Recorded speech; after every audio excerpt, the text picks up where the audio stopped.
More like Ramzilla. Yes, I know. Okay, I'm a new dad and my dad jokes suck. Let's get into it.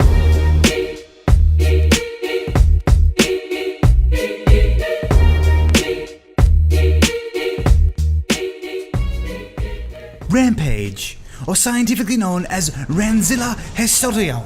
Look at the way, with each vicious swipe of his huge claws, he absolutely shreds apart the prey in his primal area, the jungle.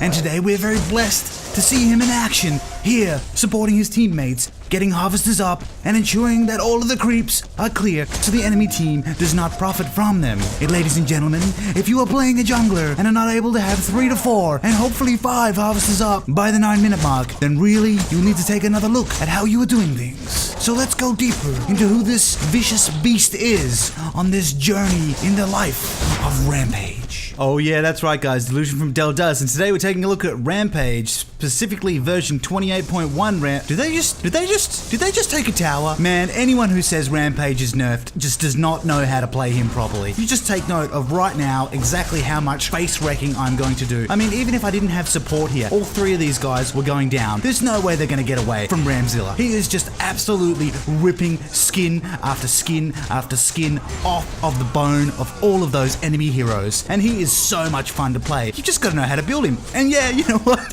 It's a bit of a cheesy build, but I tell you what, talk about satisfying. Rampage has got to be one of the most satisfying heroes to play, and that is why I'm having so much fun with him lately, and I cannot believe the win streak that I am cranking out with this bad boy in solo queue. So let's take a little look at who Rampage is and why I'm enjoying him so much. Rampage, coined as a tank, but with the recent changes, he's now been moved into the category of a fighter. Now, Epic should really get around to updating this, but you know, it's a minor thing in regards to the overall development that they're working on. I'm sure that they will get around to it, and it still does say tank. And yes, look, he can tank, as most of the fighters still can tank. However, the way that I like to play Rampage is like a brawler, is a fighter, and so a recommended role jungler, and he super excels in the jungle, and we'll get into his abilities later on as to why he is such a beast in that jungle, and one of the best junglers from the start of a match onwards. Melee does physical damage, and difficulty is rated as easy, and I suppose yes, but there are some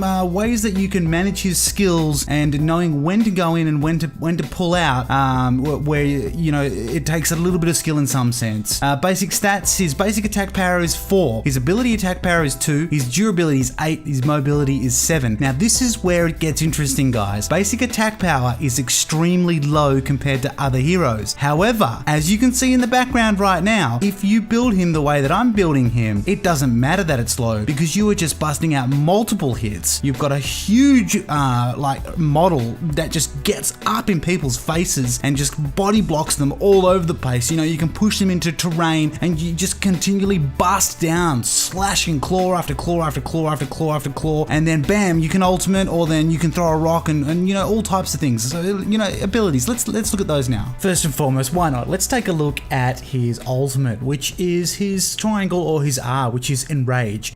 And those of you that'll know from his Enrage before, it used to work a little bit different, but if you look at the video in the background right now, see how I've gone into the tower, then enraged. I did use my pounce to get up over on the ledge first, but normally what you find often now with the 28.1 Rampage is you want to enrage first before using any of your other skills, unless it's situational and you need to kind of hit someone with a boulder or you need to jump in. But more often than not, you're going to enrage first to allow you to have an instant rock throw, which is available once enraged if it's not on cooldown, and a larger pounce. So it's sometimes now about getting into the tower, enraging, taking a whole bunch of damage, and saving that pounce to bail out just before your ultimate ends. Now, in the case of what I'm doing right now, I had creeps with me, so I didn't need to worry about enraging first. I'm just taking this tower down now as it is, but I am going to get ganked. And watch what happens when I do get ganked. You watch how I manage this. And this is another way you can use his ultimate. This is why he's so versatile and such a beast. Okay, I start hammering him down. I've got to pounce onto him because I've got to close the distance because he uses his shield on me.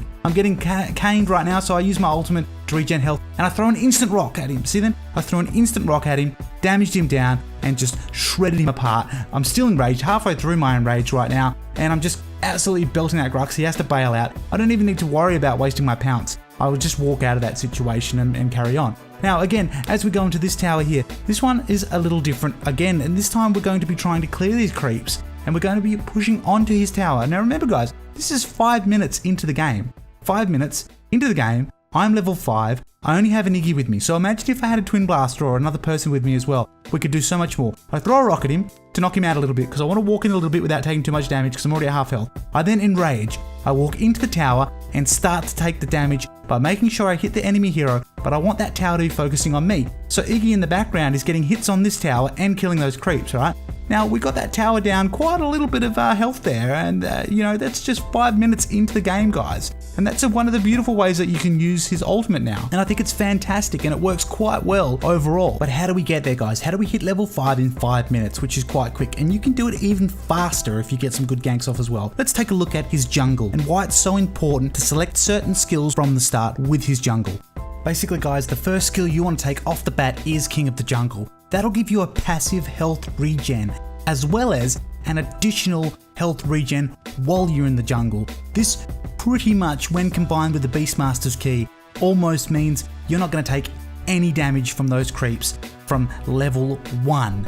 You are going to be able to go into the jungle, you're going to be able to farm the 2 guards on the camps and the other 4 creeps, the other 4 white creeps, without even needing to worry about health potions.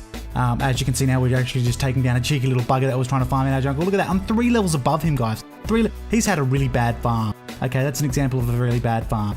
And it's unfortunate for him, probably he's been getting ganked quite a lot and everything like that. But basically, King of the Jungle, you want to hit that as your first skill, and that's your E or your circle. Now that's a passive, remember, you don't need to actually activate that at all, you just need to select it when you're selecting your skills. So it'll be holding control or whatever the button is on PlayStation 4, pushing circle or pushing E to select King of the Jungle and get that going, guys. And you know, this thing becomes to the point where you're pumping like, you know, 15 plus health a second while you're in the jungle. Combine that with your ultimate, people do not want to fight you in the jungle, basically. At the end of the day, they do not want to fight you in the jungle. But it's so important to get this jungle farm on. And you can see now that I'm just going between camp. And with the changes now in 28, I mean, these camps almost respawn by the time you kill one camp. It's fantastic, you know, you just farm the hell out of that jungle. If you can farm for 10-15 minutes, you're going to be coming out with a massively beastie Rampage, absolutely supporting your team in some serious tower takedowns. So yes, guys, King of the Jungle, first skill off the bat. Match it with the Beastmaster key, God mode. Why am I so intense about farming that jungle? Why is it really full on? Look at this right now, this tower takedown here. We've got a Gideon and a Fang. I enrage, go straight into the tower. The Gideon is ulting me. I've got an excellent support right now. Look, I'm taking next to no damage at level 10 here, guys, and I'm just being belted by that tower. Okay, that is why it is so important, farm the jungle. If you're not able to do things like that after the 10-minute mark and at least be level 10, then you're going to let your team down as Rampage, because he doesn't really do a lot else apart from dominate the jungle and dominate towers for the takedown. Other than that, yes, this build is insane for people who aren't built to take me on, who aren't building defense. As you can see right now, that Fang had no chance. But remember, guys, I am 3 levels above that Fang. I am 6 levels above the enemy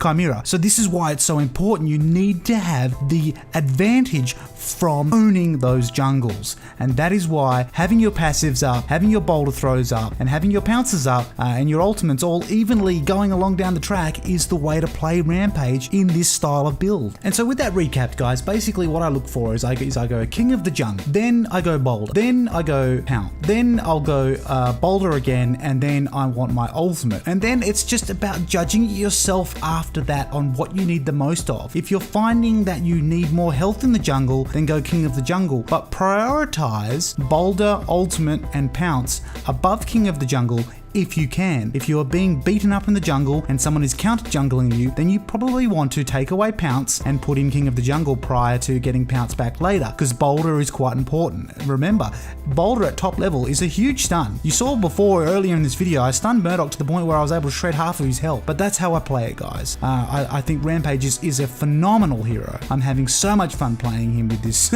rather cheesy build, and my build guide will be out in the next 24 hours. I've been away for a few days, guys. I do apologize about that. But pattern. King of the Jungle, you know, play it by ear. There's no set pattern here, but you always make sure you're getting your ultimate every time it's available though. Ultimate is a priority every time it's available. But if you can get away with not needing to level up King of the Jungle and go with a boulder or a pounce, then do it. But if you need it, bring it online. Anyway guys, Rampage is an absolute beast when he's played correctly. I don't know why more people aren't playing him. I hardly see him in any matches. I'm almost exclusively able to select him.